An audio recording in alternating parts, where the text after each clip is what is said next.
Olá, ouvintes! Eu sou Adolfo Neto, professor da Universidade Tecnológica Federal do Paraná. E eu sou Gustavo Pinto, professor aqui na Universidade Federal do Paraná, e este é o Fronteiras da Engenharia de Software, um podcast feito para refletir sobre o presente e futuro da engenharia de software. Fronteiras da Engenharia de Software é um podcast de divulgação científica que discute mensalmente diversificados temas da engenharia de software. Os episódios abordam questões fundamentais da engenharia de software até os mais recentes avanços na área.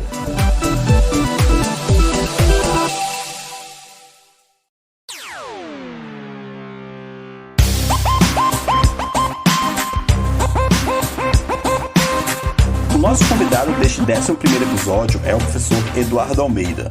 Eduardo fez doutorado com Silvio Meira na UFPE, a Federal de Pernambuco, e é hoje o professor associado na UFBA, a Federal da Bahia. Além de professor, Eduardo já acumulou diversas funções. Foi diretor-presidente da FAPESB, a Fundação de Amparo e Pesquisa da Bahia, durante os anos de 2015 e 2017. Assim como a Tayana Conte, nossa entrevistada sobre User Experience, Eduardo também foi presidente da SES, a Comissão Especial de Engenharia de Software, durante o período de 2016 e 2017. Eduardo já coordenou diversos projetos com empresas e com o governo e é autor de mais de 200 artigos científicos publicados no Brasil e no exterior. Eduardo também já editou 3 livros, um dos quais chamado A Carreira do Pesquisador em Engenharia de Software. Livro este que eu recomendo para qualquer aluno de pós-graduação na área da engenharia de software. Eduardo é também membro afiliado da Academia Brasileira de Ciências e membro titular da Academia de Ciências da Bahia. Por fim, além de toda essa pesquisa, Eduardo tem, mais recentemente, contribuído para o cenário de startups em Salvador. Eduardo tem trabalhado com arquitetura e reuso de software. Ele faz parte do Laboratório de Engenharia de Software da UFBA e é líder do RISE Labs. Nesta entrevista, conversamos sobre como o reuso de software pode melhorar as vidas dos engenheiros de software. Além disso, Eduardo falou sobre suas iniciativas de interação academia-indústria.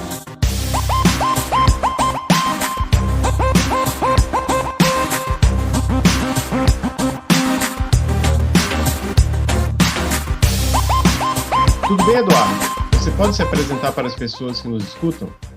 Olá, pessoal. Boa tarde. Obrigado aí pelo convite, Adolfo, Gustavo, Fábio e demais. Acho que vai ser bem interessante esse bate-papo aqui. Eu já tinha acompanhado alguns dos outros episódios que vocês conduziram. De novo, aí, parabéns pela iniciativa. Como você falou, né, eu sou professor da UFBA desde 2009. Eu atuo aqui na área de engenharia de software. Dentro da área de engenharia de software, minha especialidade maior, né, é a área de reuso, onde eu coordeno aqui o RISE Labs. Então, esse é o meu foco aqui. Eu tenho atuado com empresas locais. Atualmente eu sou cofundador aí, né? Estou envolvido com 3 startups diferentes aí, em diferentes áreas. Vamos ver se ao menos uma dessa vez vinga. Esse é o que eu tenho feito aqui. Trabalhado com os meus alunos, trabalhado com os projetos de pesquisa, projetos com empresas e agora com essas startups, tentando alavancar aqui também o nosso ecossistema.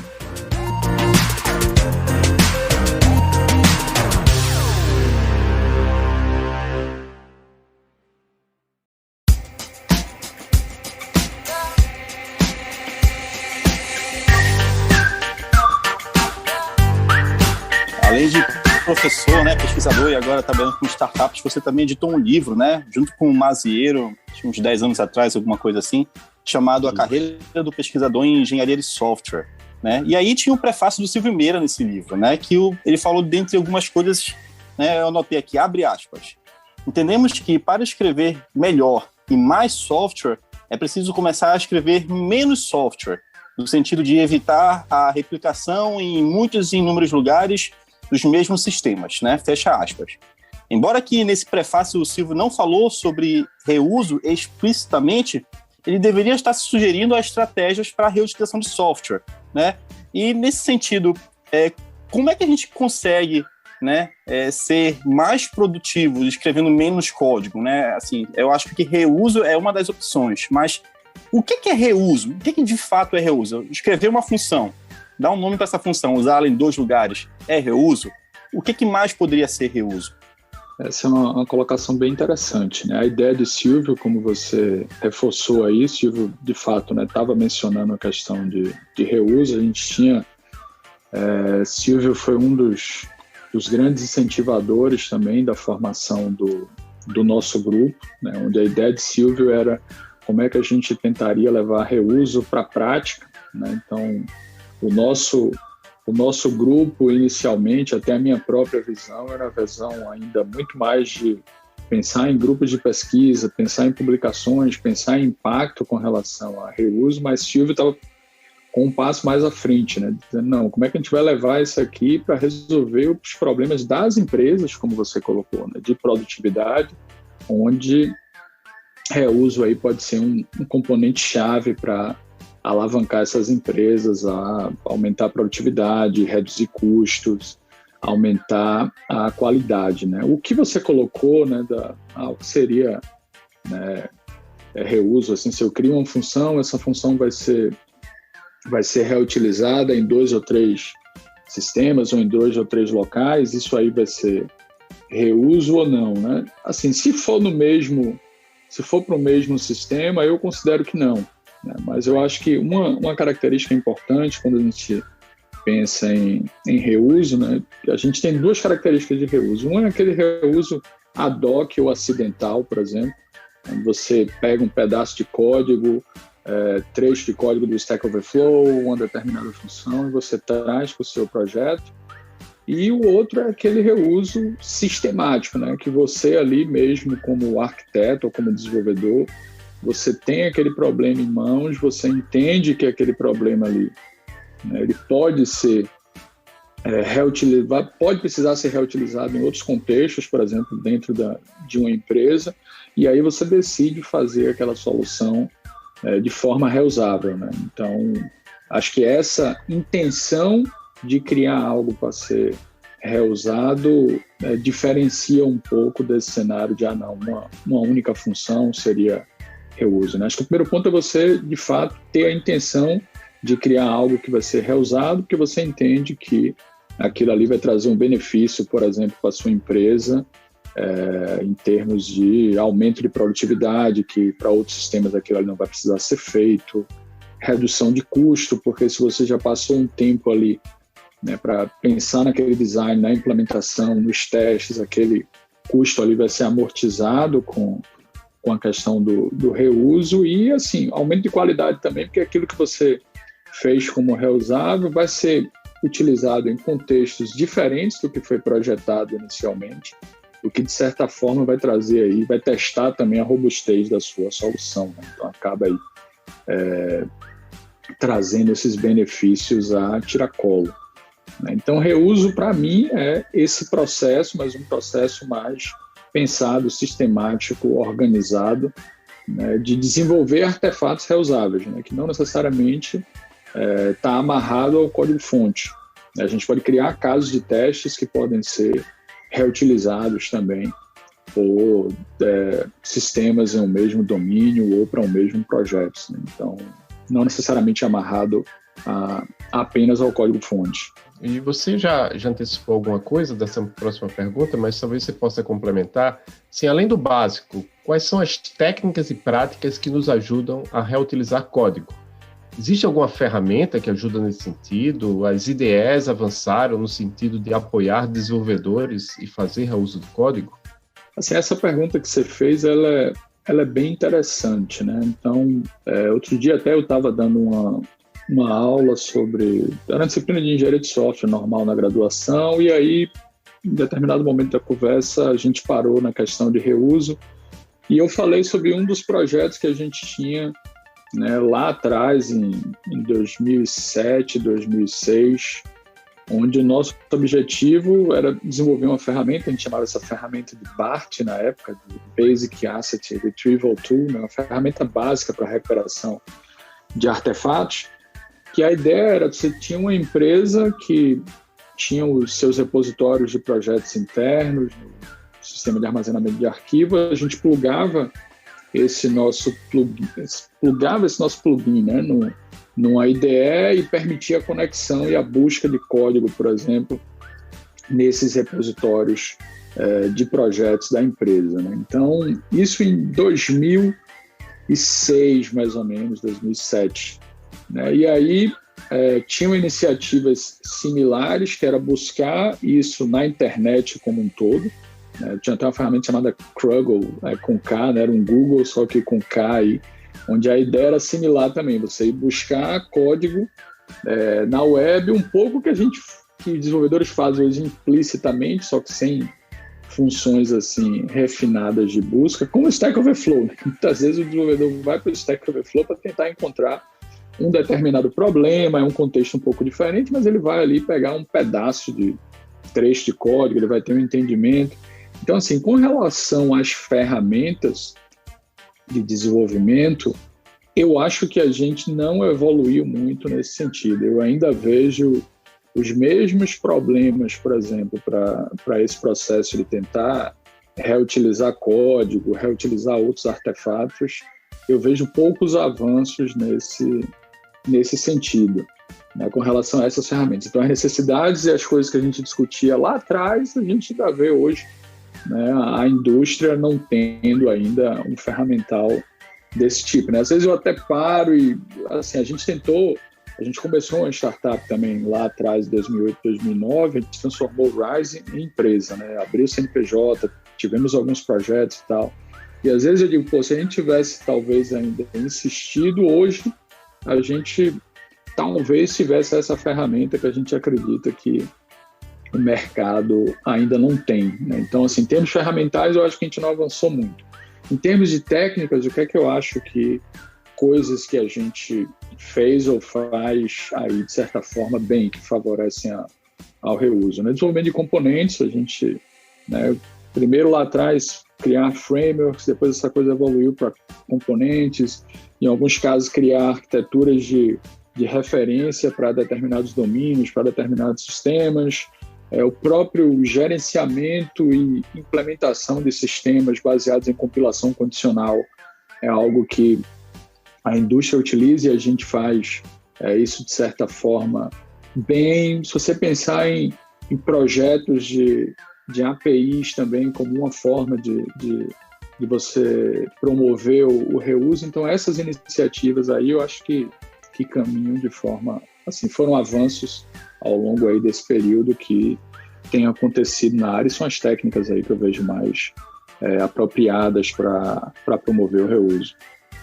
Eduardo, agora que a gente já sabe o que é reuso e muito desse processo que ainda falta maturidade ferramental para apoiar, a minha outra pergunta é a seguinte, né?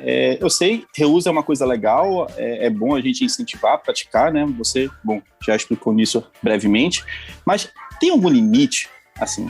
Quanto mais reuso, melhor? Ou tem algum momento em que, eu tenho que tomar preocupações com o meu reuso? Eu pergunto isso porque teve um artigo do Emad Shibab, lá da Concórdia, do Canadá, em que ele fez um estudo sobre reuso de bibliotecas JavaScript que eram triviais, coisas de 30 linhas de código. E o NPM, esse ecossistema do JavaScript, está cheio dessas bibliotecas triviais. Então, qual que é o sentido? Faz sentido fazer reuso assim, nesse nível? Eu não vou estar criando um castelo de cartas ali do meu software se eu ficar me apoiando nessas bibliotecas, ou você vê que há luz no fim desse túnel? Então, esse é um bom ponto, né? Eu lembro desse caso do NPM, né? Foi um pepinaço, não vi, né? Então, acho que foi 2016, eu acho, né? Que foi aquele que teve um problema com onde... O left pad, né? Isso. Isso é um desses problemas. Assim, eu lembro de a gente... eu gosto de interagir também, de ouvir muitos desenvolvedores e arquitetos, né? Então, na época que eu estava em Recife, eu interagia e discutia muito com alguns desses profissionais para tentar entender também, às vezes, as visões deles, o que eles achavam, né? E aí, eu me lembro que um dos arquitetos mais respeitados assim, no Porto Digital, né, o Luiz Borba, ele dizia muitas vezes assim, ele discutia comigo, ele falou assim, Eduardo, às vezes essa coisa só de reusar um trecho de código a gente tem que tomar cuidado se você não tem nada para aferir a qualidade daquele código que você está reutilizando, né? Muitas vezes o código que você reutiliza, se ele é um código de má qualidade, você pode estar trazendo uma espécie de vírus para o seu sistema, né? Que você está replicando aquilo ali, você pensou em algo que ia trazer benefício para o seu projeto, né? De reduzir o tempo de desenvolvimento que você está reutilizando ali, de certa forma aumentar a qualidade, mas por outro lado você pode estar trazendo um problema se você não tem mecanismos que estão ali filtrando esse código que é recuperado. E aí, voltando para a sua pergunta, né? Essa questão de o quão reusar é bom, eu acho que, de certa forma, né, assim, a nossa área tem evoluído e, para mim, né, evoluiu nessa parte de infraestrutura, né, vamos dizer assim, o reuso na horizontal, né, aquele conjunto de funcionalidades e bibliotecas, de componentes ou uma API, que você vai reutilizar funcionalidades independente do domínio da aplicação que você está utilizando, né, como alguns desses pacotes aí do NPM que você comentou, né? Então, esse reuso aí, né, é meio que similar àquele reuso lá atrás, desde a década de 60 ali, quando o McRoy falava lá em reuso, de você utilizar subrrotinas e tal, você não vai estar implementando sempre uma rotina para calcular seno, cosseno, então você pode reutilizar aquelas funções em determinadas bibliotecas, você pode incorporar. Beleza, eu acho que o reuso que é mais complicado, né, de se alcançar, e o ser mais complicado também é o que traz, na minha opinião, os maiores benefícios, é quando a gente começa a falar de vertical, né? Ou seja, aquela empresa que ela desenvolve produtos ou sistemas em um mesmo domínio de aplicação, e aí ela começa a reutilizar não só aí, né, esses componentes ou esses artefatos de infraestrutura, como esse exemplo do NPM, mas aspectos verticais, conceitos de negócio da aplicação. Por outro lado, né, esse tipo de reutilização aí é mais complicado. Então, eu acho que pensar em reuso é interessante, né, mas eu acho que a gente tem também aquela percepção que é um pouco diferente quando você, por exemplo, está falando de reuso no mundo de projetos open source ou reusando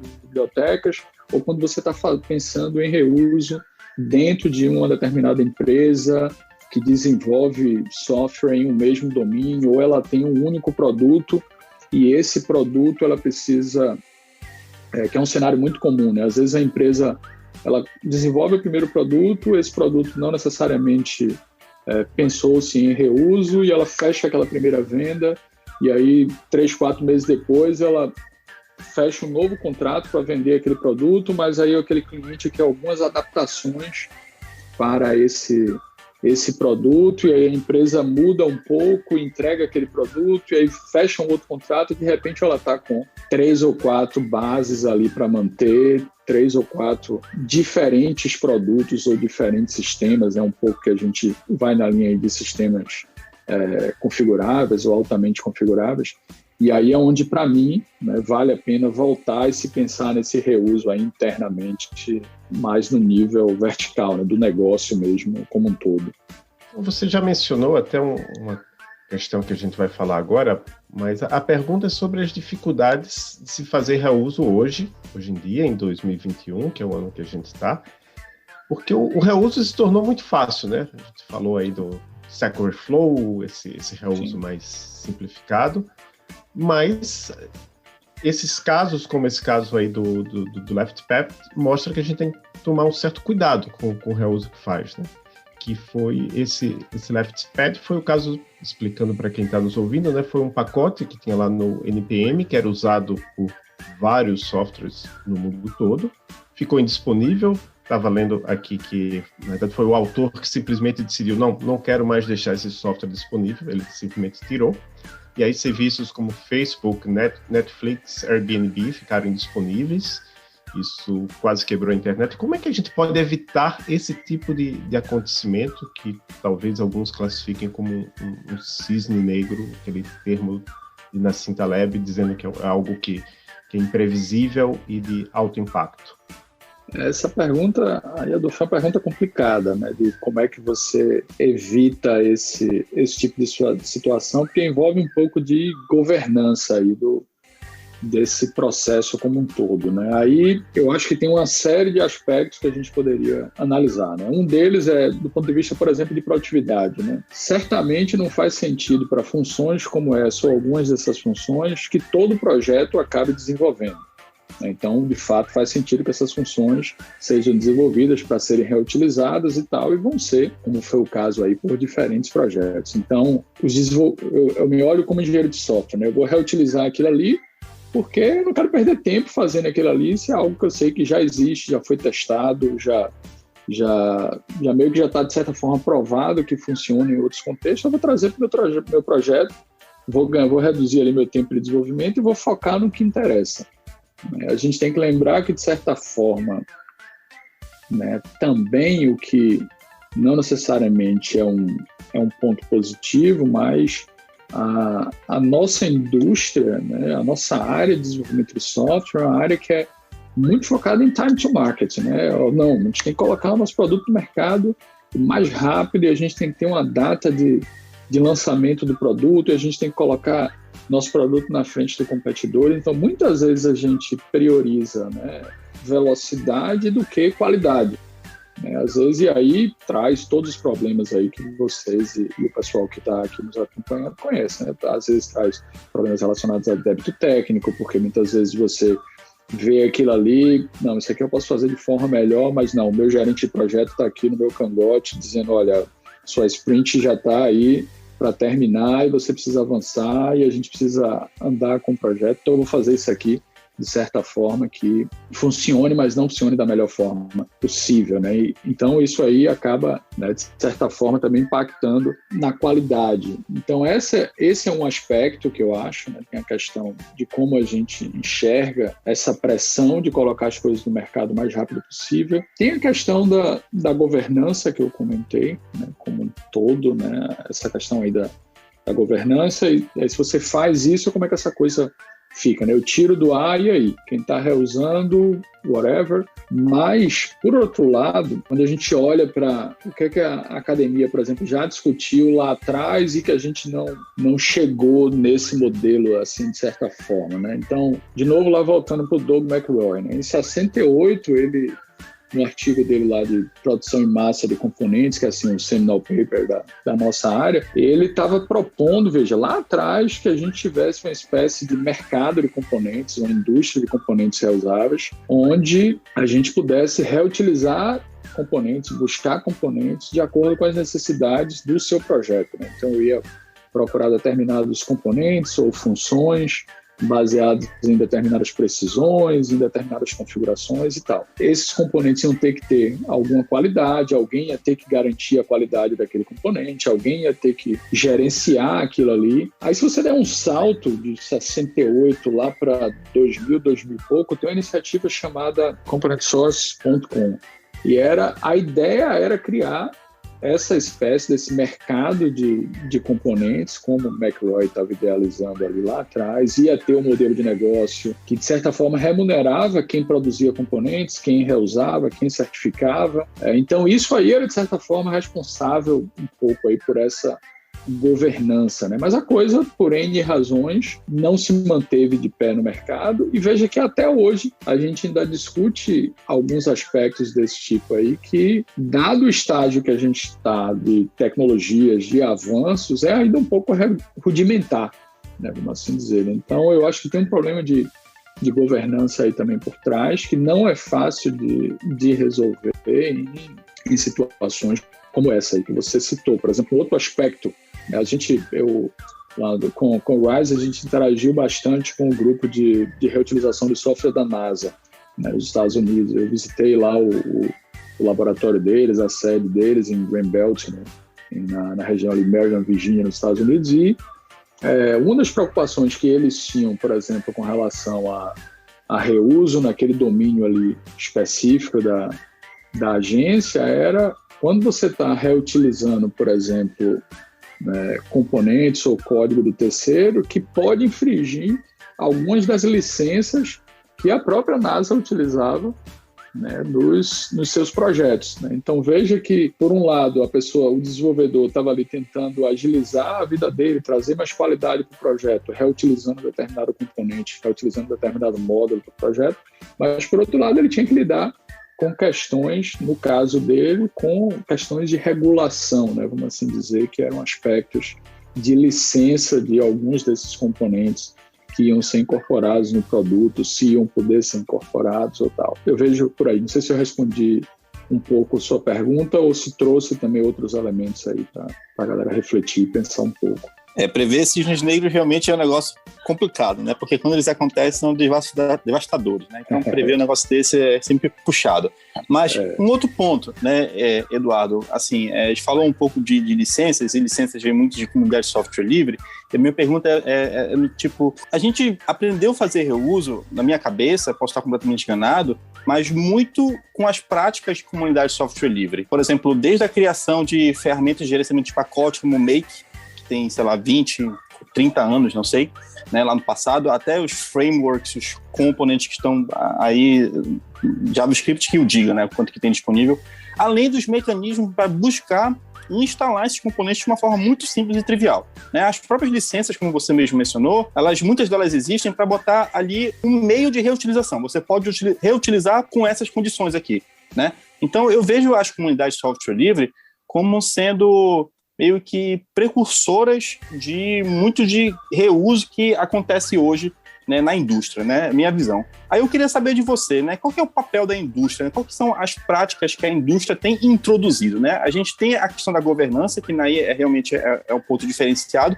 mas na parte técnica, né, qual que tem sido as contribuições da indústria? Esse ponto que você colocou aí, né, essa perspectiva, é de fato interessante, faz sentido, mas eu me lembro que, com relação à indústria, né, algumas outras pessoas comentavam também isso, tanto no Brasil quanto no exterior. A professora Cláudia Werner também levantava alguns desses aspectos, o próprio Silvio também comentava muito isso, e depois interagindo com algumas empresas grandes também do exterior, a gente viu alguns desses aspectos, que muitas vezes a questão da reutilização também de certa forma, tem a questão da vantagem competitiva, né? Então, aí você diz, mas será que a Philips ou a Siemens na área de healthcare, por exemplo, não estão fazendo reuso? Não, estão fazendo reuso e muito, né, internamente.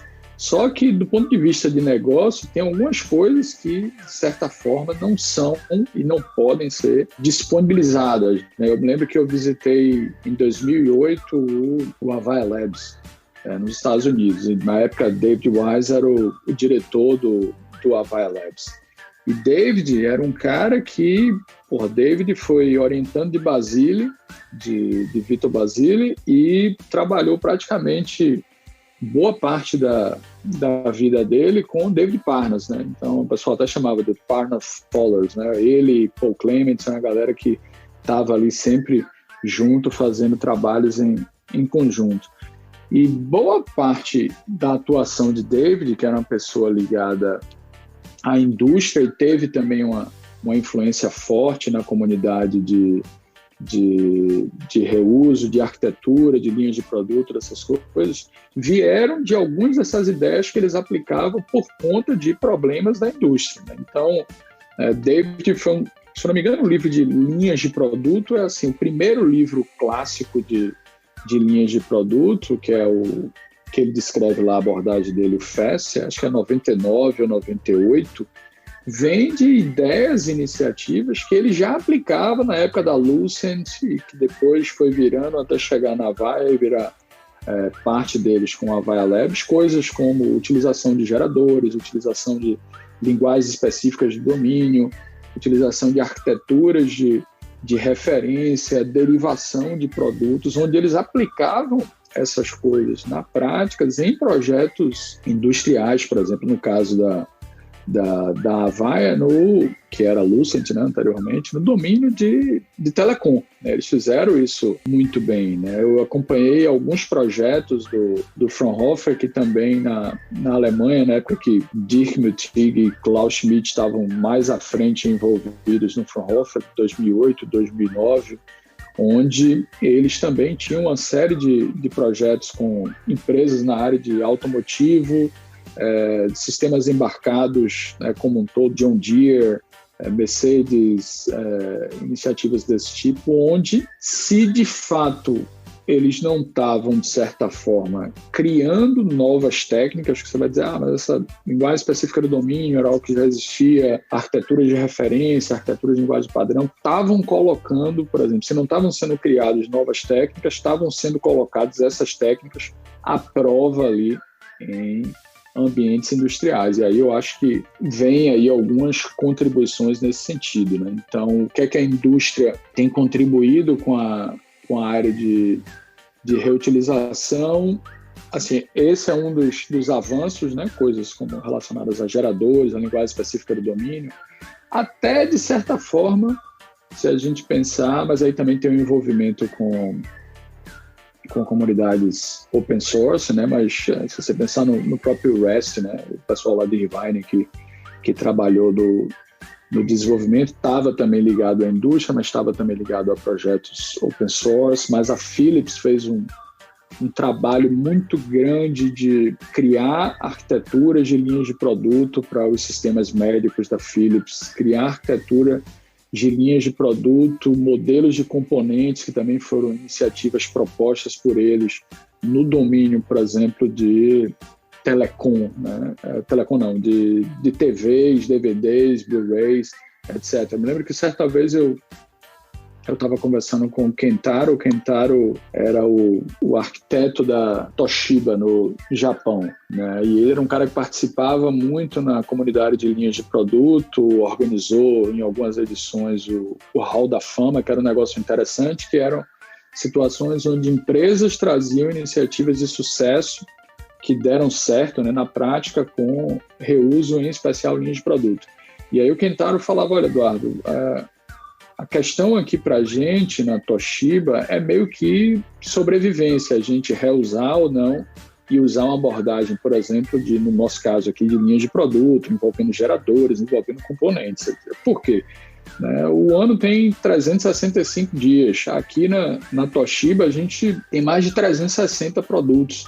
Então, é como se a cada dia a gente estivesse lançando um produto no mercado aí diferente. E aí não dá para a gente, a cada dia, lançar um produto diferente, fazendo tudo do zero, né? Fazendo, de certa forma, independente se é ágil ou não, fazendo análise, projeto, implementação e teste, sem reutilizar. Então, acho que assim, as contribuições da indústria, na minha visão, são mais de também colocar algumas dessas ideias à prova e mostrar a viabilidade delas. Então, algumas dessas empresas que eu citei aí fizeram isso muito bem. Né? Você pode dizer, mas tem uma exceção aí com a academia. Sim, né? Mas se a gente pensar, é um outro ponto, tem gente que considera uma escadinha, né? Como ecossistemas de software, um nível acima de linhas de produto, quando eu abro a minha fronteira para fora da organização, né? Onde linhas de produto eu ainda estou pensando internamente, quando eu penso em ecossistemas, eu estou pensando isso de forma mais externa, né? Mas se a gente olhar as ideias de ecossistema, quem foi que fez isso primeiro? Né? Apple, Google, quando criaram as suas stores, quando criaram o conceito de você ter uma plataforma e permitir ali aquele desenvolvimento de produtos, que gerou uma série de insights para comunidades, tanto de software quanto de negócios, e a interseção delas. Né? Então, eu acho que tem também essa interseção, né, de ecossistema com a área de open source. A gente vê ali alguns princípios e tal, mas eu acho que foram algumas contribuições que a indústria trouxe aí, tem trazido, né, para a gente. E, Eduardo, como é que a gente consegue medir a produtividade de um desenvolvedor que escreve pouco código? A gente tem que pensar em novas métricas para medir produtividade? Essa é uma outra pergunta bastante complicada, né? Vocês só fizeram perguntas aí complicadas, né? Mas, assim, a questão de produtividade, né? Assim, é um dilema, né? Assim, então, é uma área que, assim, duas áreas que cada vez que eu me aprofundo, cada vez que eu estudo um pouco mais, eu acho que eu conheço cada vez menos, né? Que é a área de produtividade, né? Métricas como um todo, e a área de arquitetura de software, né? Então, aí, por exemplo, produtividade, né? Você pegar ali década de 70, Alan Mills, Tom DeMarco estavam falando, Barry Bean, em aspectos de medir produtividade. Algumas medidas que a gente pode até questionar, é baseado em linhas de código e tal. Aí você diz, mas se o cara está pensando em desenvolver algo mais reusável, como é que essas questões aí vão ser abordadas? Até abordagens mais recentes de discussão de produtividade que Zimmerman tem feito na Microsoft Research, teve até um livro recentemente, né, de Repensando Produtividade, que teve participação do pessoal da Microsoft fortemente. A questão de medir produtividade é sempre complexa e, assim, bastante complicada, né? Mas a gente acaba medindo de alguma forma, né? Você diz, não, eu vou olhar se vai ser relacionado mais a estimativa, eu vou coletar os dados históricos de quanto tempo esse cara aqui está demorando para implementar, entregando funcionalidade. Assim, eu gosto muito de pensar em abordagens orientadas a objetivos, né? Então, qual é o objetivo? Ou seja, pensar em medidas de mais alto nível, né? Métricas de mais alto nível, objetivos de mais alto nível, para aí sim tentar responder algumas dessas perguntas. Por exemplo, o que é que a minha empresa está interessado em entender? O quão rápido eu coloco produtos no mercado, né? Ou como é que está a qualidade do software produzido na minha organização como um todo, ao longo dos anos, ou historicamente, ou nos últimos releases, com determinados tipos de equipe. Então, esse aspecto de produtividade aqui, pensando novamente, assim, eu não tenho uma resposta exata, né? Eu não vejo como uma resposta exata, porque também a gente tem aí uma série de situações, né? Por exemplo, até um estudo da Transactions que foi publicado recentemente com o Zimmerman e o time da Microsoft.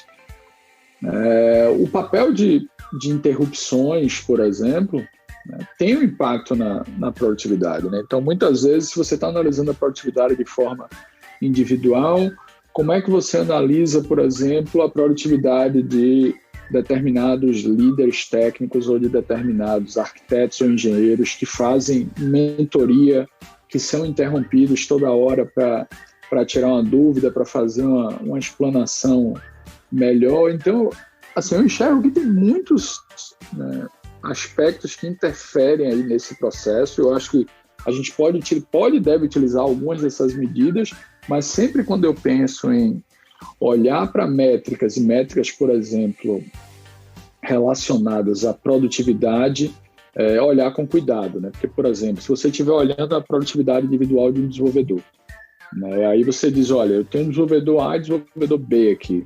Desenvolvedor B é aquele desenvolvedor que ele pega o problema dele e ele entrega uma solução, né? Mas ele entrega uma solução para aquele contexto, né? Daquele projeto. Então, esse cara tem uma produtividade A.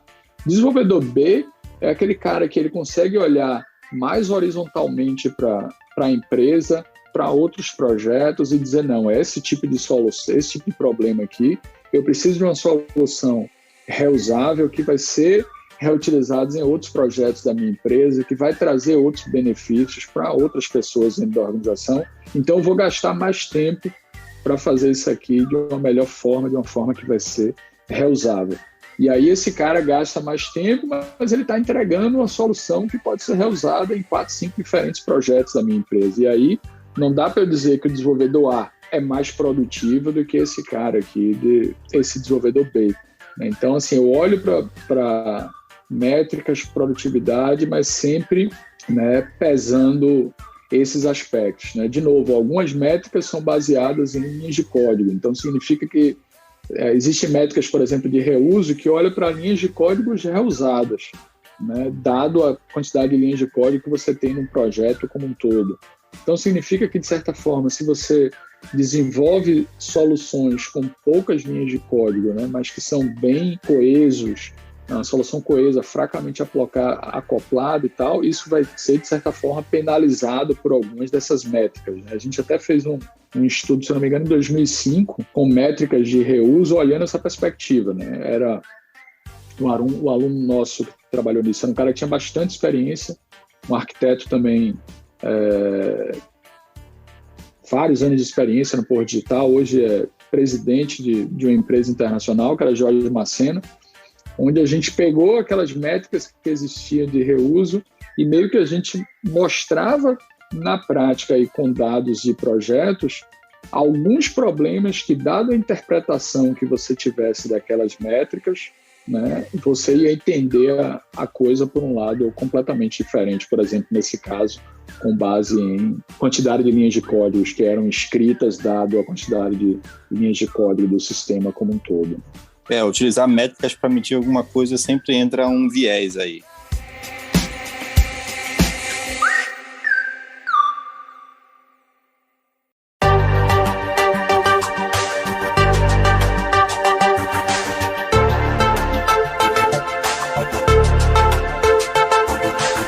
Uma coisa que você estava comentando, Eduardo, é que parece que não tem uma forma muito precisa, né, de medir, né, esse grau de reuso, né? E aí me veio outras questões com relação a o que tem de estado da arte, o que tem de novidade ao ponto de vista de reuso na academia, né? Agora eu perguntei só quais eram as introduções, o que a indústria tinha introduzido, mas nesse contexto de problemas atuais, de medição, de produtividade, o que mais você vê que tem aí de tópicos de pesquisa na área de reuso que vale a pena, por exemplo, um aluno começando um doutorado agora mergulhar e enveredar?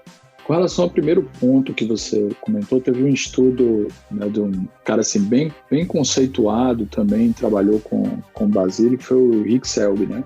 E ele fez um estudo lá atrás com uma série de projetos da NASA, o pessoal do Basile, né, o Laboratório de Engenharia de Software, tinha aquela forte interseção com Greenbelt, o grupo ali da NASA, e eles analisaram vários projetos da NASA com relação à questão de reuso. E assim, meio que o número mágico que eles tinham era cerca de 30%.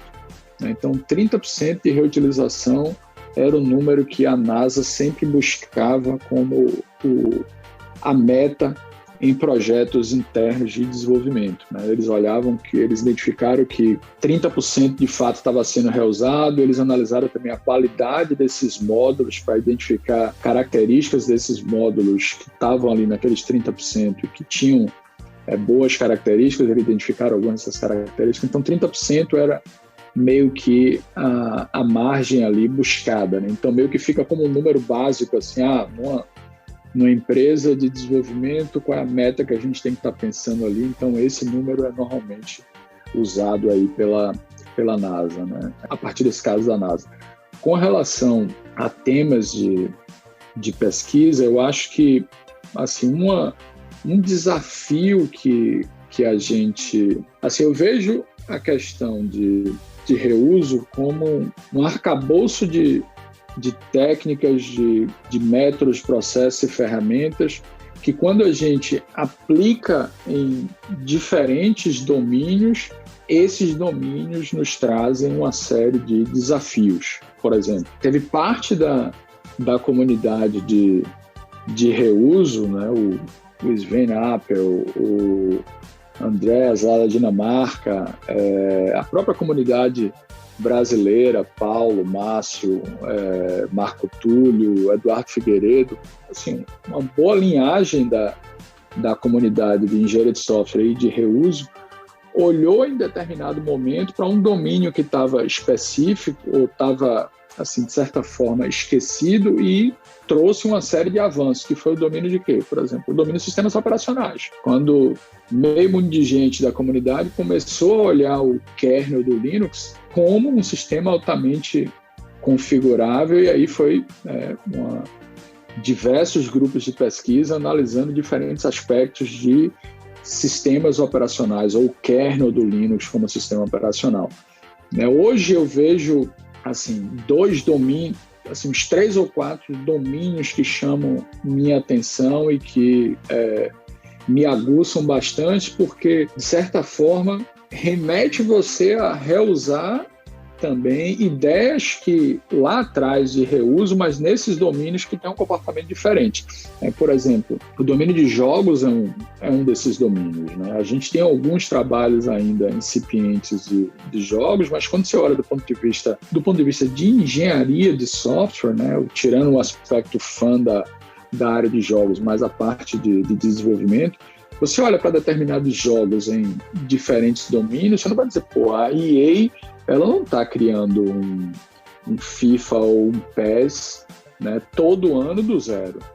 Esses caras estão reusando e fazendo algumas melhorias com relação a IA, com relação a alguns aspectos visuais. Tanto é que nos últimos 5 anos você olha para alguns desses jogos, por exemplo, de futebol e basquete, e você diz, os caras, eu já não consigo mais ver tanta diferença entre esses diferentes jogos, né?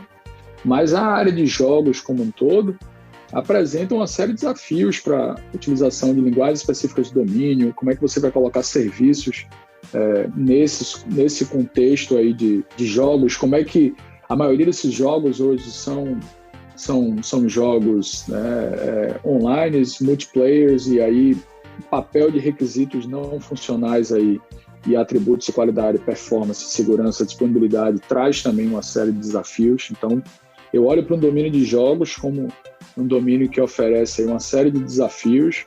Se a gente olhar do ponto de vista de reuso, né, por exemplo, você lançou um jogo de carro, né, como um OutRun, ou para a galera mais as antigas aí, ou um jogo estilo Super MotoGP, Ayrton Senna ou Fórmula 1, né? Eles são diferentes, mas eles têm ali uma série de características comuns, né? Se você sair do domínio de jogos, se a gente olhar para o domínio de robôs, né? Se olhar pegar o kernel do Linux e pegar o ROS agora, né? O sistema operacional para robôs, que parte da comunidade também tem olhado bastante. De novo também, esse domínio tem trazido uma série de desafios relacionados a reuso que vão desde a implementação de código e de componentes e serviços para esse tipo de ambiente com restrições de recurso, no caso de robótica de integração muito forte com hardware, né? Então esse é um domínio que eu também olharia. O domínio de sistemas autônomos, né? Então, por exemplo, teve um estudo recente do ICSI, acho que foi do ano passado, do Josh, da Califórnia, onde ele estava analisando bugs relacionados a esses sistemas relacionados a carros autônomos, né? E aí, boa parte dos bugs desses sistemas são relacionados a configurações, né? Ou seja, aspectos de sistemas altamente configuráveis, né? Então, indica ali um potencial para técnicas de garantia de qualidade do teste para esses sistemas. Então, eu olharia para domínios, né, por exemplo, específicos, como jogos, robôs, né, no caso, em cima do ROS, veículos autônomos, e agora também, cada vez mais, a gente tem olhado para coisas como IA, Machine Learning, e olhando alguns desses componentes aí também como sistemas altamente configuráveis, né? Principalmente quando você traz aí a perspectiva de envolver diferentes atributos de qualidade ou requisitos não funcionais, e aí você mistura essas coisas e diz, olha, performance é importante também, mas segurança é também, disponibilidade é também. Então, se eu vou gerar diferentes produtos aqui, como é que essas características vão se conectar e vão conversar, né? Então, assim, eu tenho olhado muito para domínios, né? Eu acho que uma outra área que a gente tem atuado aqui também, né, no nosso grupo são os sistemas conversacionais, né, no caso, usando ferramentas ou dispositivos como Alexa, Cortana, etc., onde aí você volta de novo lá atrás a discutir aquelas ideias de reuso para desenvolver skills, para buscar determinados skills para serem reutilizados nesses ambientes. Então, assim, eu vejo como vai e volta de algumas ideias antigas que são aplicadas em alguns desses domínios, e aí alguns desses domínios a gente acaba transformando em desafios de pesquisa, né? Então eu olharia para esses domínios aí como problemas em potencial. O curioso é que todos esses domínios que você mencionou, pelo menos a maioria, né, esportes, né, robôs, eles compartilham muito de IA, né? Então talvez um problema em si seria fazer reuso de, não sei, modelos de machine learning, né? Então, como é que a gente consegue reutilizar esses modelos que são altamente específicos para um determinado grupo de, enfim, aplicação e de seus próprios dados, né? Muito legal. Hoje, quando a gente olha para uma área que está bastante em voga também relacionada com esse comentário, é a área de Data Science, né? Então, Jupyter é algo que... os Jupyter Notebooks é algo que está sendo bastante utilizado, mas quando a gente olha do ponto de vista de reutilização, ainda é muito pouco rudimentar, né? Teve um ou outro trabalho que está começando a surgir aí desse processo para permitir você olhar para os diferentes notebooks e conseguir trazer funções ou ideias de reuso também para esses ambientes. É um outro desafio aí também. Eduardo, você escreveu recentemente um capítulo de livro sobre Software Reuse and Product Line Engineering, que foi publicado no Handbook of Software Engineering. Você pode falar um pouco sobre este capítulo? Assim, esse livro, qual foi a ideia dele, né? Assim, foi interessante por ser convidado para escrever esse livro, porque assim, a área de linha de produto é uma área e reuso tem diversos pesquisadores destacados, né, já com grandes avanços, e eu fui contactado para desenvolver, para estar em conjunto ali com outros pesquisadores que eu admiro em diferentes outras áreas. Então, desse aspecto do reconhecimento e tal, foi interessante. Do ponto de vista do conteúdo em si do livro, como a ideia é um livro mais conceitual sobre diferentes áreas de engenharia de software, sinceramente eu diria que não tem nada de extraordinário naquele meu capítulo que a gente não tenha nos livros clássicos de reuso e linha de produto. Então, ali, na verdade, o que eu fiz foi meio que sumarizar um pouco da área de reuso, linha de produto, alguns contextos, definições, e aí um pouco de direções de pesquisas, que aí nessas direções de pesquisa eu comento alguns desses trabalhos ou linhas aí que eu respondi na pergunta anterior, né? De falar de coisas como robótica, de domínios como jogos, de aspectos de algumas aplicações de runtime, como você combinar essas ideias no ambiente de reutilização.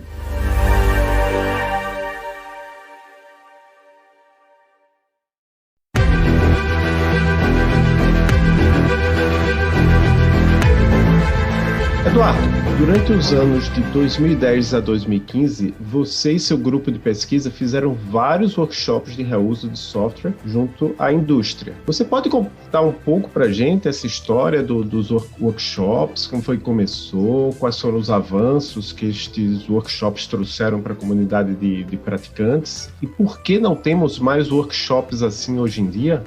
Essa, sim, eu acho que é uma excelente pergunta. Tá? Eu vou respondê-la de diferentes perspectivas, né? E tentar aí pegar um pouco do aspecto histórico, concatenar um pouco aqui com o que vocês estão fazendo também. Na verdade, o primeiro WIRE, né, que a gente chamava Workshop para Introdução de Reuso em Empresas, era a sigla WIRE, a gente organizou em 2007 em Recife, 2006 ou 2007? 2006, foi a primeira edição. Era algo que a gente se inspirou no workshop que tinha no exterior, que era um workshop para institucionalização de reuso, que era o Bill Frakes que tocava com o John Favreau. Então a ideia da gente era montar um workshop no Brasil, onde as empresas apresentassem os problemas que elas tinham com relação a reuso, a gente tentasse estreitar mais os laços, estabelecer projetos, e isso funcionou de certa forma muito bem, né? Então a gente trazia caras que de certa forma eram campeões da área de reuso. Então uma das edições a gente trouxe Martin Grace, que era um cara que introduziu o reuso na HP nos anos 90 para desenvolvimento de sistemas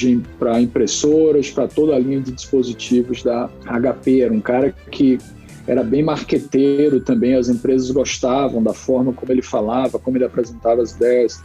A gente trouxe Jan Bosch no período que Ian Bosch era vice-presidente da Intuit nos Estados Unidos, né? Empresa ligada à Ford, né? Foi um cara que também trazia ideias e que as empresas gostavam bastante. E essa ideia do workshop tinha o dedo e a visão de Silvio também por trás, né? Então, enquanto muitos da gente ali, inclusive eu, né, a gente estava, de certa forma, muito interessado nas conexões com esses pesquisadores, nas possibilidades de desenvolver projetos em conjuntos, doutorado sanduíche, visitas de ambos os lados. Silvio estava pensando numa estratégia de como é que a gente faz com que isso seja, de certa forma, mais abraçado pela indústria nacional, em especial ali do Porto Digital, e como é que a gente conseguia também captar novos negócios, né? E aí, a partir dessas iniciativas, por exemplo, da perspectiva do RISE, nós fechamos contratos com a CPM, que era a maior fábrica de software do Brasil, a CPM e a CIT, que hoje é a principal empresa de desenvolvimento de software do Brasil, a CIT de Campinas,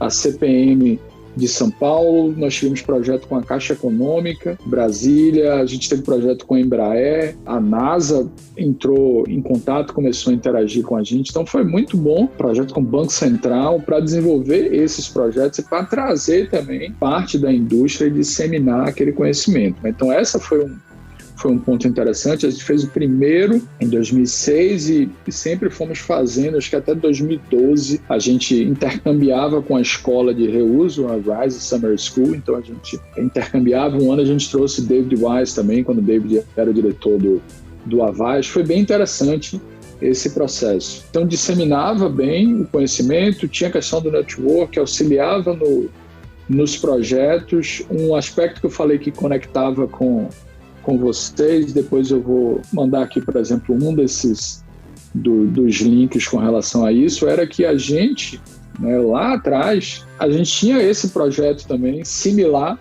né, só que vocês estão fazendo isso bem melhor, que eram as entrevistas quando a gente trazia esse pessoal de fora. Então a gente também entrevistava esses pesquisadores da perspectiva de reuso, né? Eu me lembro, eu fiz na época o César auxiliava também nesse processo. O César tinha a chamada TV César, então eles montavam toda a infraestrutura, as entrevistas eram filmadas, algumas gravadas, então a gente teve também esses episódios com esses pesquisadores ou gente da indústria de fora, que, de novo, né, ia fazendo com que o movimento crescesse, né? Então acho que isso foi importante para a disseminação de vários grupos de pesquisa no Brasil, fortalecimento desses grupos de pesquisa. Quando a gente olha, por exemplo, para papers acadêmicos, né, ou resultados de pesquisa, impacto em conferência, um dos primeiros papers, por exemplo, da comunidade brasileira nos últimos anos, né, no ICSI, era aquele paper que envolvia boa parte da galera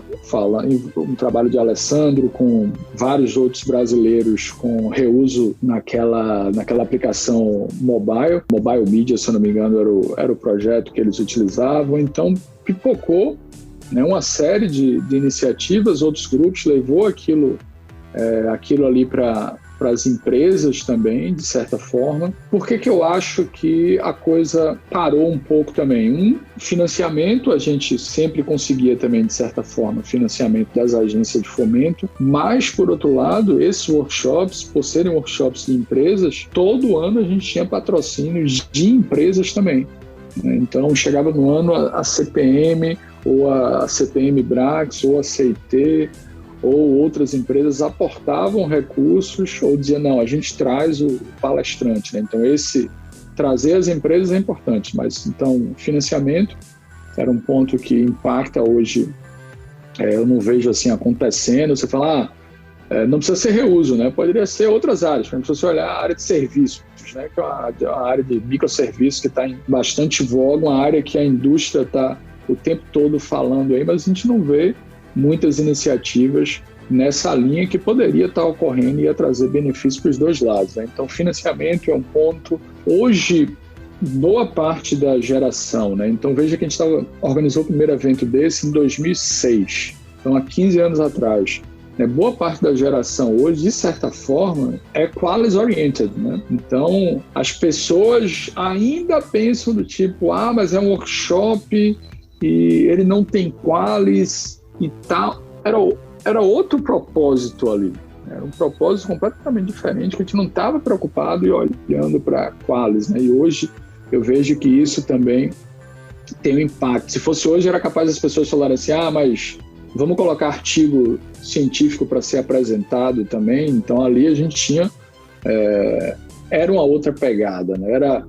A gente trazia um Ian Bosch também, por exemplo, e dizia, olha, você vai dar uma palestra, mas eu quero que você dê também um mini curso de introdução à linha de produto.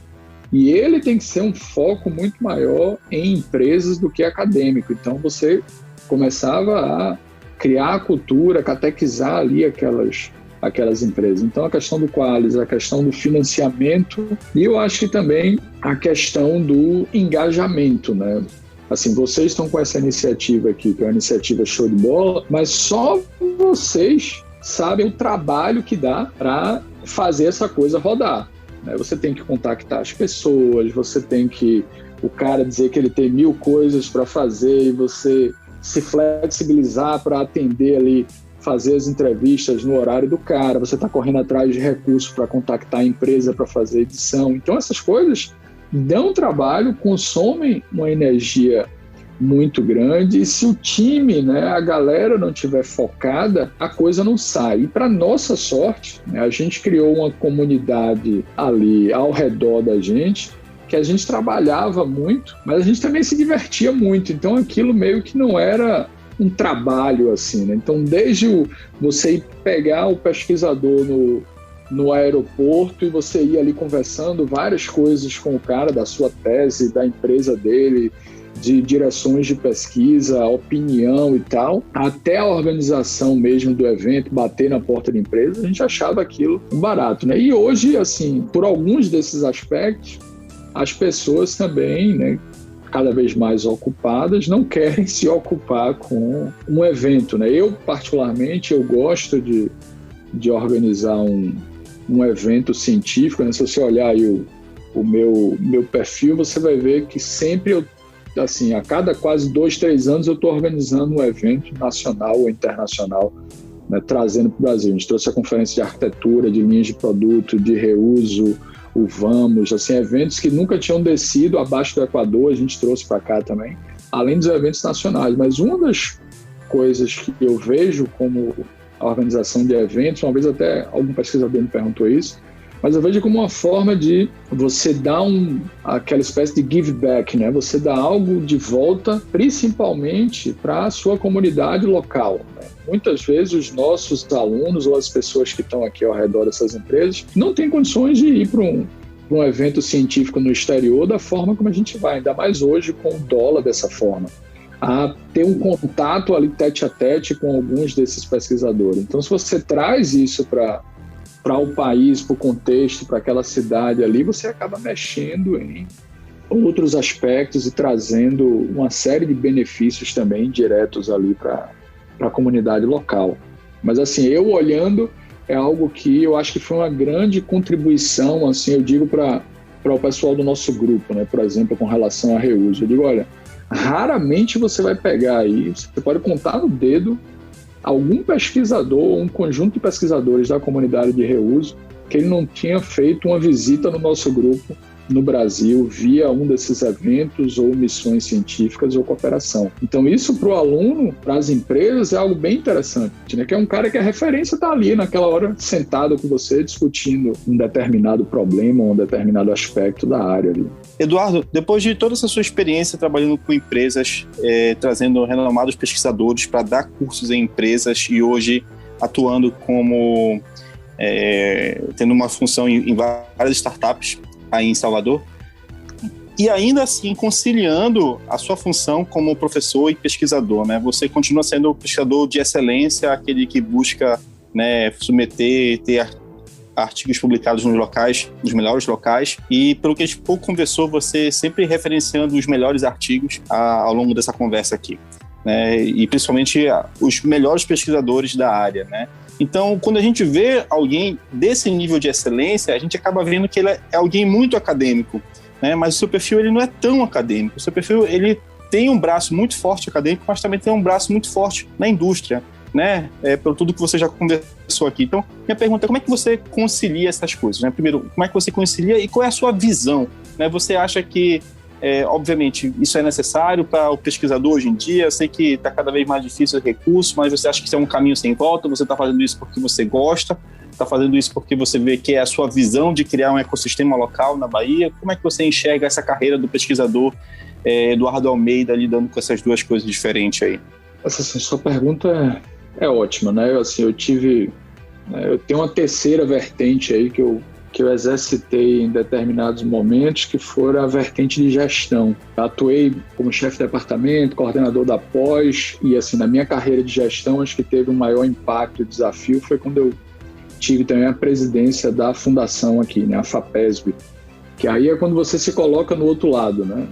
Era uma agência de pesquisa que eu sempre estava ali submetendo projetos, mas quando agora você está do outro lado e você tem que fomentar a comunidade e o seu estado, né? Então, assim, eu acho que talvez os governantes não tenham gostado muito, de certa forma, da minha participação enquanto presidente da fundação, né? E por quê?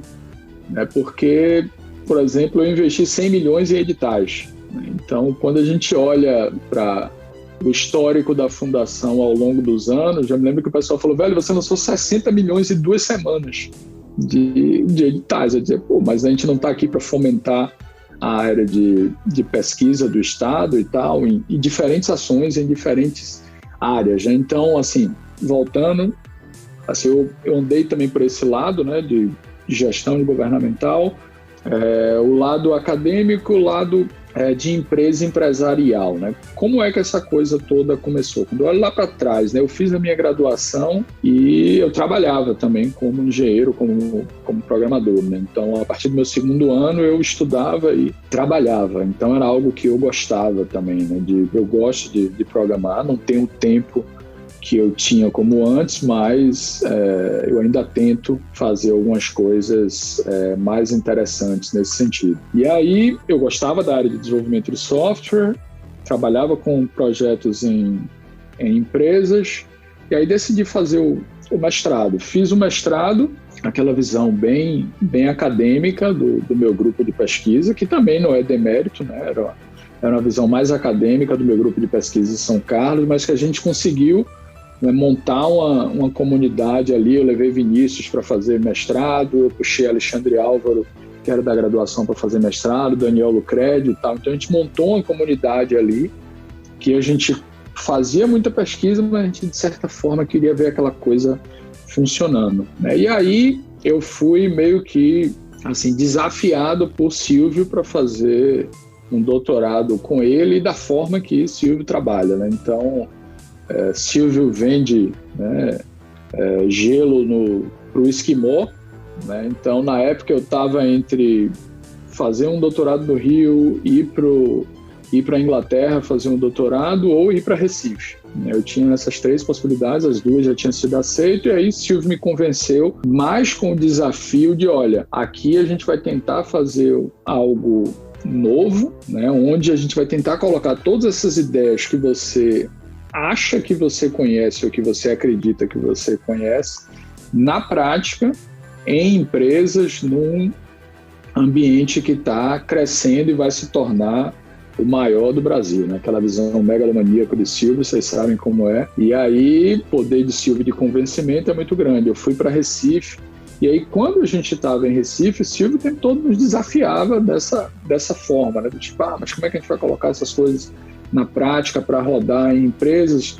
E ao mesmo tempo que eu interagia com pesquisadores de fora, eu tive interação com David Parnas, com David Weiss, com Paul Clements, boa parte do pessoal que estava no Fraunhofer introduzindo essas ideias de linhas de produto, talvez pela minha área, né? Talvez, assim, minha área envolve reuso, linhas de produto, arquitetura de software, são áreas que têm uma interseção, de certa forma, com a prática, né? Parnas até falava, olha, não dá para você falar de arquitetura, pesquisar arquitetura, se você não faz nenhum design, você não projeta nada, então é complicado. E aí eu olhava também para essas pessoas, eu sempre procuro, né, também me inspirar, né?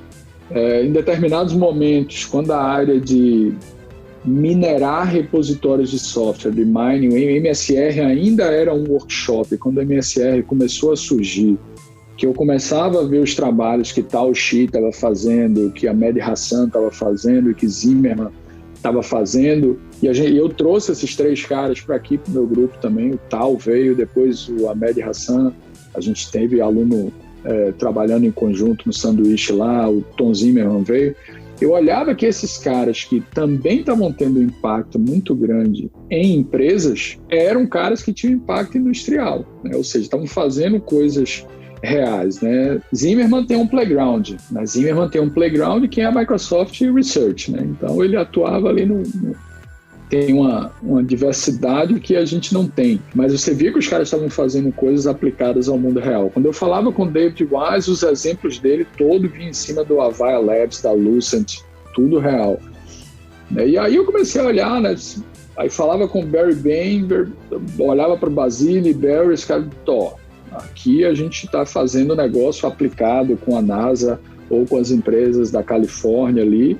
Você dizer, esses caras todos aqui que eu admiro e que eu acho ótimos como pesquisadores estão envolvidos com coisas da indústria ou projetos mais reais. Hoje a gente olha, por exemplo, um dos caras mais premiados da nossa área, que vocês conhecem bem, é o Lionel Bryan, né, que é um cara que fica o tempo todo batendo nessa coisa de resolver problemas reais, de engenharia, não trabalhar só com aquela coisa fancy para publicar os papers e tal e tal. E aí eu sempre tentei, assim, eu não consigo 100%, mas eu tento ao máximo bater na porta de empresas, tentar vender algumas das minhas ideias. Às vezes eu coloco um outro chapéu do tipo, olha, me mostra os seus problemas e eu vou tentar ver como é que eu consigo colaborar de alguma forma para resolver seus problemas, transformando isso em projetos de pesquisa e inovação. Então aí eu acredito que a coisa ganha um outro status, ganha uma outra dimensão e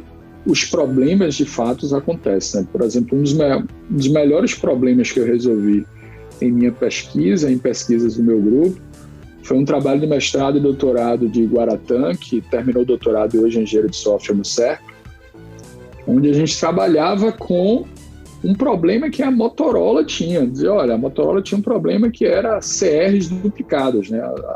A Motorola tinha centros de testes no Brasil, então você tinha equipes em Recife, em São Paulo, em Santa Catarina, mas você tinha também na Rússia e em Chicago, né, realizando os testes. E existia um processo de abertura de uma change request, de reportar um bug, muito replicado. Porque quando o pessoal ia fazer o CCB durante o dia, né, que ia fazer a triagem dos bugs, identificava que tinham... essa CR aqui já foi aberta. Essa CR aqui não é nova, é algo que já foi aberto e tal. E aí a gente entendeu aquilo ali, caracterizou muito bem, desenvolveu a ferramenta, implantou a ferramenta no contexto industrial, comparou com a ferramenta que era utilizada, ganhamos em alguns pontos, perdemos em outro e publicamos uma caralhada de artigos em congressos, em periódicos, ganhamos premiações e tal. Então eu acho que quando nem sempre você consegue, né, transformar um problema industrial em algo que case também com a relevância científica, né? Acho que Paulo Borba até falou isso muito bem naquele keynote que ele deu no ano passado no SBES, né? Nem sempre o problema que a indústria quer que você resolva, aquilo ali vai ter um impacto científico, né? Então, por exemplo, às vezes se eu for conversar aqui com determinadas empresas, eu vou chegar para um cara, por exemplo, para falar de sistemas altamente configuráveis, de linhas de produto ou de serviços e tal, reuso de testes, e o cara está me mostrando ainda que ele está começando a usar um repositório agora, que ele mal está fazendo teste, então não vou chegar para discutir com esse cara e propor coisas relacionadas à gerência de variabilidade agora, né? Ou então o problema que ele tem em mãos ali agora, não necessariamente do ponto de vista de impacto de pesquisa da área de engenharia de software, vai ser relevante, porque não é, mas alguns desses problemas são altamente relevantes. E aí eu tenho tentado, né, andar nesses dois mundos aí. Não é fácil, porque você também, né, perde bastante tempo, ele tem que bater na porta de empresa, né, muitas vezes a gente não quer fazer esse papel, ouvir nãos, né, ou você apresenta uma solução assim ou uma proposta assim, o projeto vira dessa forma assim, né? Não necessariamente era o que você queria oferecer, mas dali também você acaba vendo outros pontos que você não estava considerando, né? Então, assim, por exemplo, uma área que eu tenho atuado, começando a atuar agora é, assim como vários pesquisadores de engenharia de software, olhando também para IA, machine learning e tal, mas a gente não está fazendo isso simplesmente por modismo, né? Uma das startups que eu estou envolvido aqui é uma health tech, então a gente está desenvolvendo soluções na área de saúde para pacientes em home care. E aí a gente tem olhado para coisas como é que a Alexa vai ser integrado nesse ambiente. Aqui a gente tem um volume de dados que é disponibilizados e coletados desses pacientes muito grandes, e aí eu vou precisar começar a detectar padrões nesses dados que a gente tem ali, aí eu vou precisar das técnicas de IA e tal. Então eu tento aí navegar por esses mundos, eu gosto, e assim eu tento andar nos dois mundos ali, né? Ao mesmo tempo que... E eu me coço muito, né? Às vezes eu me acho assim, eu não posso também estar me desligando demais do mundo real, né? Às vezes a gente fica na academia e se esquece ali do mundo real, então você tem que voltar e se reciclar de novo com relação a tecnologias novas, a linguagem de programação. Nossa área a gente está aprendendo o tempo todo, né? Assim, a área da gente de engenharia de software é um vai e volta danado aí. E, assim, eu ainda me interesso muito por essas coisas, né? E aprendo muito também ouvindo. Eu tenho conduzido alguns estudos qualitativos, por exemplo, conduzido muitas entrevistas, e a gente tem entrevistado muitos profissionais de software, né? E aí quando você conversa com esses profissionais também, você vai aprendendo, né, e vendo determinados aspectos que não necessariamente a gente só na academia acaba ouvindo ou prestando atenção.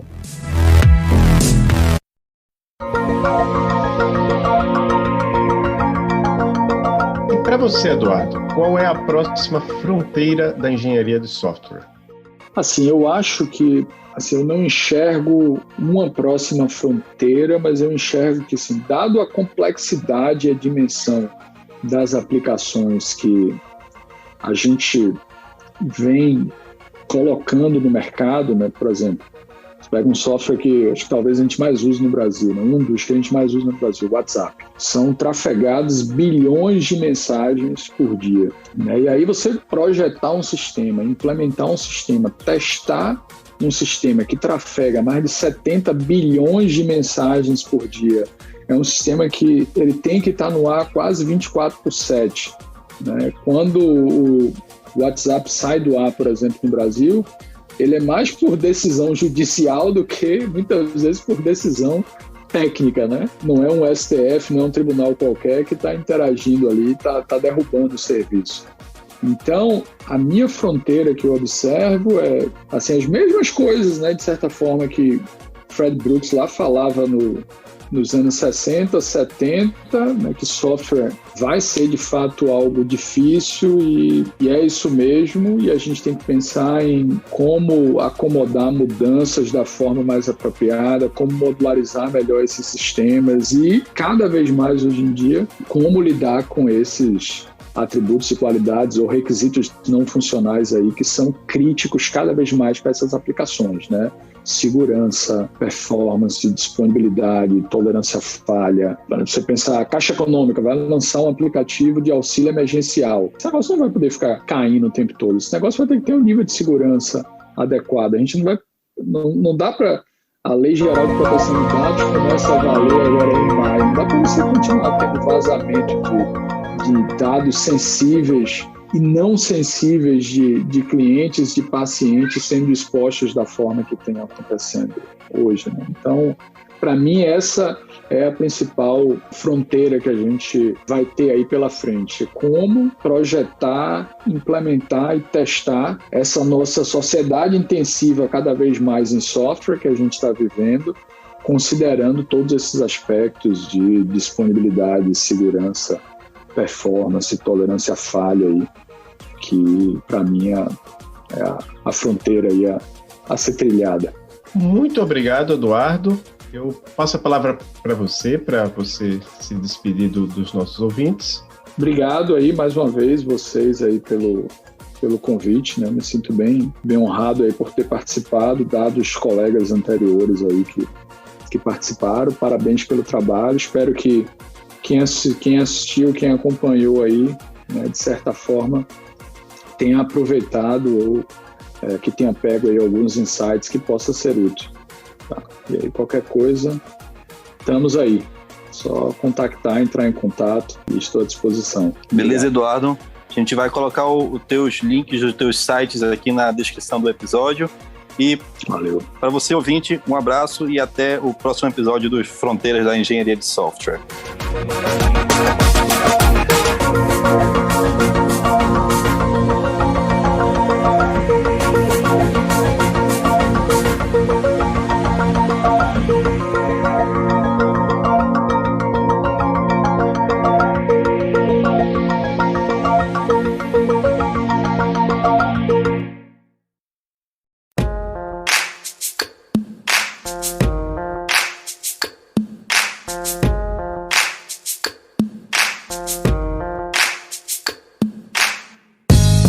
Olá, obrigado por escutar o Fronteiras da Engenharia de Software. Nossa equipe é formada por Marcela dos Santos, Leonardo Fernandes, Gustavo Pinto, Fábio Petrillo, Danilo Monteiro e Adolfo Neto, sou eu. Estamos no Twitter e no Instagram como @fronteirases. Até o próximo episódio. Abraços!